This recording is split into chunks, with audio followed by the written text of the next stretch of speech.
Today we're going to go over the exact x-ray findings behind years of debilitating headaches, chronic fatigue, and degenerative neck disc disease in a patient I had the pleasure to work with, Ms. Brown, and how we corrected these problems without surgery. When I began working with Ms. Brown, she already had multiple diagnostic workups, testing, and no answers on how to fix her deteriorating health. What we're about to see is the before and after proof of what actually works. I'm Dr. Tom. I specialize in rebuilding the spine and nervous system, especially with people dealing with chronic pain, disc issues, and posture breakdown. Let's have a look. We're going to go over two x-rays. Let's start with Ms. Brown's initial lateral cervical x-ray, or the side view of her neck. And we're going to focus on three major problem areas for Ms. Brown.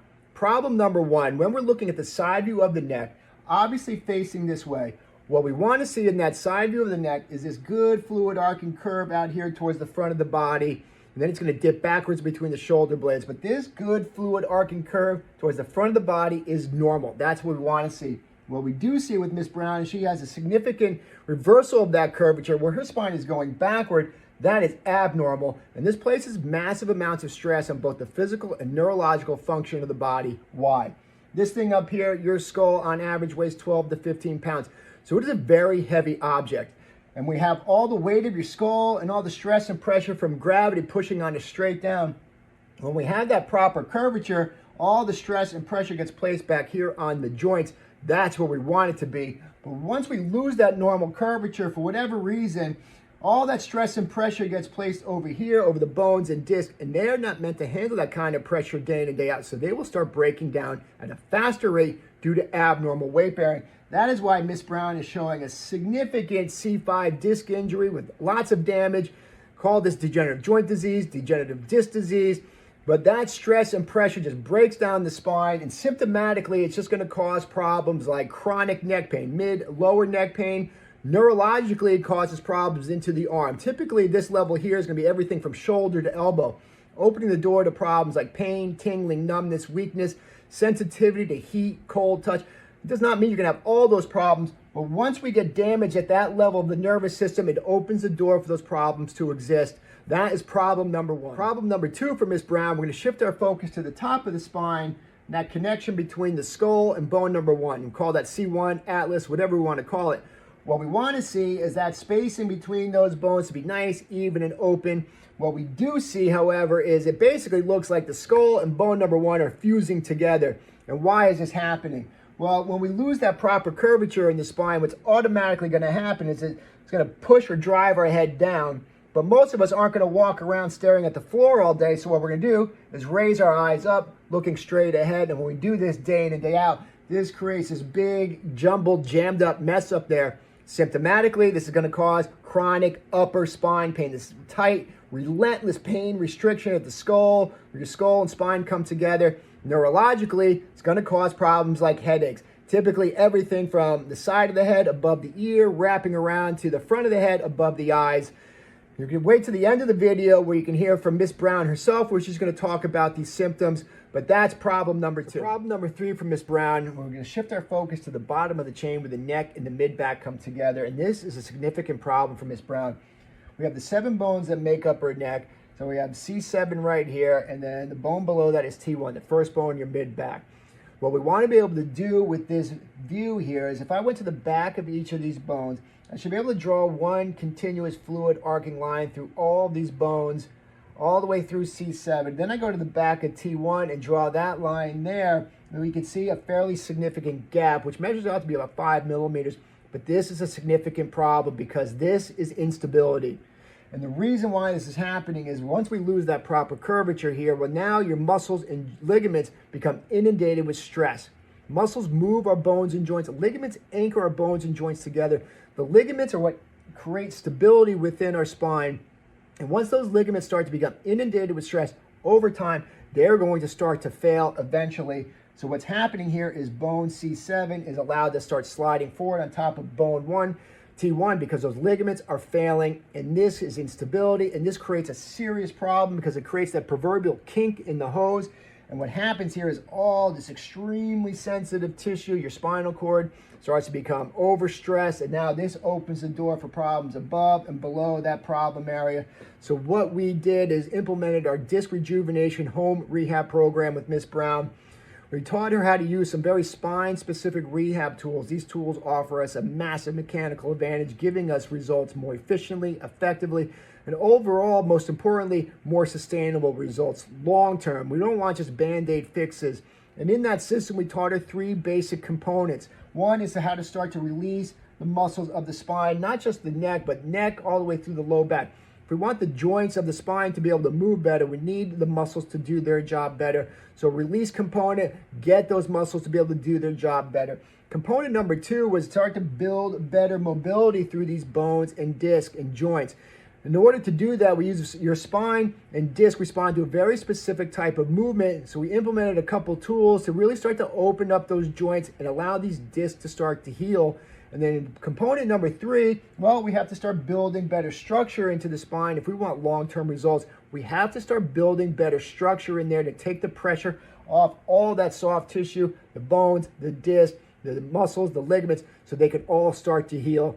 So we're going to take a look at the follow-up x-ray. Let's take a look. Let's go over our follow-up x-ray. We have our follow-up x-ray here, our initial x-ray over here. We want to follow up when we can, measure our changes, measure our results. How do we know we're going in the right direction if we don't do our follow-ups? And you're going to hear Ms. Brown speak in a moment about how these changes impacted her health and her life, so stay tuned for that. But let's cover our 3 problem areas. Initial problem number 1 in the initial x-ray was that significant reverse curvature. In the follow-up, you can see here that curve is perfectly straightened out. Ideally, we want to see that curve forming out here, so there's still room for improvement. But this is a significant change to go from point A to point B. By the grading scale that I use, a 30% change. But this change, this structure and foundation over here puts her spine into a much more decompressed position. What do we mean by that? The skull on average weighs 12 to 15 pounds. We have gravity constantly pushing us straight down. So when we have this more decompressed state, all the stress and pressure is being placed back onto the joints where it's meant to be, as opposed to over here where all the stress and pressure is being placed over the bones and discs. This is why she has a massive C5 disc injury forming. Over here, much better decompressed state allows that C5 disc to start to heal, taking the pressure off all that soft tissue, so the chronic mid-lower neck pain starts to heal. Awesome change, room for improvement. But this is a great change to go from point A to point B. Problem number 2, in that upper spine, we said this looked like a jumbled mess going on between the skull and bone number 1. And then in the follow-up x-ray, you can see here, not much better positioning between the skull, bone number 1. That spacing is nice and open, much more functional. Symptomatically, this takes the pressure off that chronic upper spine pain, tension, that relentless pain going on there. And then most importantly for Ms. Brown, taking the pressure off the nervous system, allowing those debilitating headaches to start to heal. You're going to hear her speak about that in a moment. And then probably one of my favorite changes is back into this lower spine, that lower neck, where we said in the initial x-ray it was a 5 millimeter instability with that anterior listhesis where C7 sliding forward on top of T1, measured out to be 5 millimeters.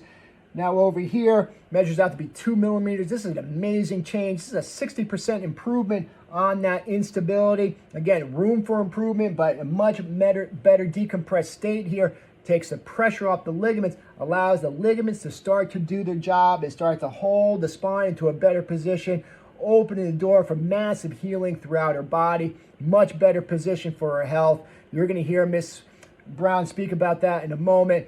But this is our x-ray objective proof of how your spine can change. When you give it the right stimulation, you can make major changes to how this system is allowed to function, allows those discs to start to heal. Let's take a listen to Ms. Brown and speak for herself about how these changes impacted her life. Let's take a listen. All right, so we're sitting here with LaTanya. You just finished or worked through our disc rejuvenation program, as I like to call it.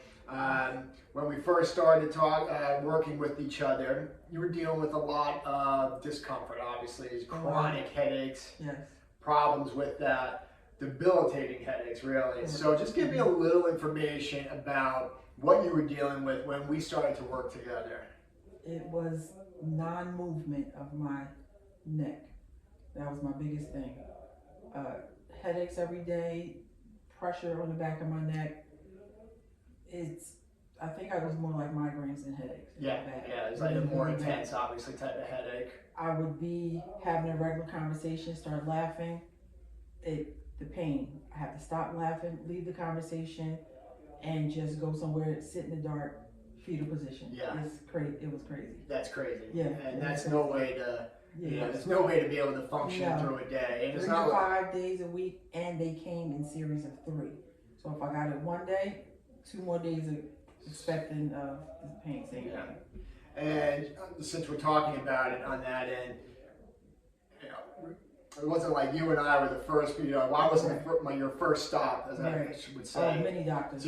So I saw a lot of different doctors for this. Neurologists, MRIs, X-rays, PET scans after another PET scan. It was bad. And with that said, were there any results with all that? What was being told to you? No, not really, because I refused the pills because of my stomach. So there was medication was like, the... Yeah, the medication was the number one, and I kind of refused it and would just stick with the Excedrin migraine, which I think later gave me stomach issues too. So, how long were you going on? How long was this stuff going on for, symptomatically? Were you dealing with these types of headaches? How long was that going on for before we started? It started actually back in the 90s. Oh, sorry. Slowed up a little bit. Started back again in 2000s heavy. Yeah. And it was just a series of, we go to rehab, we do a little bit. Right. And it just didn't, the rehab wasn't enough. I needed more. Was it mostly rehab on the neck and everything? It was the neck, it was the Cox table where they mostly worked downward because they also did the lower back too. Okay, fair enough. But it still wasn't enough. I needed more. It just wasn't. Right. You would get maybe a little bit of result, and then, but then it would just keep coming back. Right. And never had any long-lasting effect. Okay. No. Epidural, I went through that as well. So you did the pain management side. I did the pain management, the numbing. I did that as well. Yeah. That lasted maybe 2 weeks. Yeah. So, and you came back. And you get back to life, so things start happening. Right. And then everything gets triggered again for whatever reasons. Okay. And then one of the thought processes that you had, I know you mentioned this before, was the S word. That's surgery. I thought about it, I really did. And that was for neck surgery? That was for the neck surgery, but I heard one of my coworkers had it and it wasn't. So do you recall what they wanted to do surgery-wise? Like fusion? Fusion and nerves. Okay, so and then when you start messing with nerves, I think that's what turned me away. Yeah. All right, fair enough. And that was before we started. And then you and I started to work with each other in office. We did, based on everything you started talking about, I recommended let's go back and redo. I sent you through my little series of X-rays. We saw some more tools, which I didn't. They weren't the same at the time. It was more of in rehab office doing instead of at home. So when we started to work together, I introduced our disc rejuvenation program. I put the fancy name to it, but it was but this was basically all right. So you're doing in-office stuff, which is great, and I will always tell people this. There's things that you can do in an office that you cannot do for yourself. So having that is a value, but when you want to make significant change, then it's what you're doing on a daily basis. Once that degeneration really sets in, what you had going on, and everything that we looked on in your X-ray, we'll talk about that in a moment. But once you have that going on, the game plan has to reflect that damage, and that's what I introduced to you. So we started work. But what made you open to what I was talking about with this program? Because I started feeling results, feeling a difference.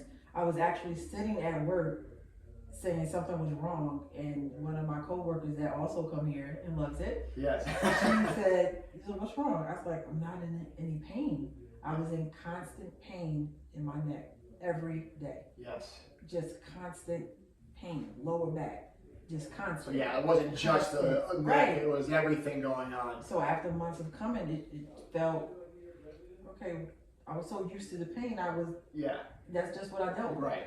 And then we started doing the at-home stuff. And once we got you doing the home program, about how long was it before you're like, okay, do you recall a time where it's like, all right, this is a different something's going on. I was that's in different. that 3-month period. Right. In that 3-month period, because I was doing it every other day, different exercises or different dates. So Yeah. Right.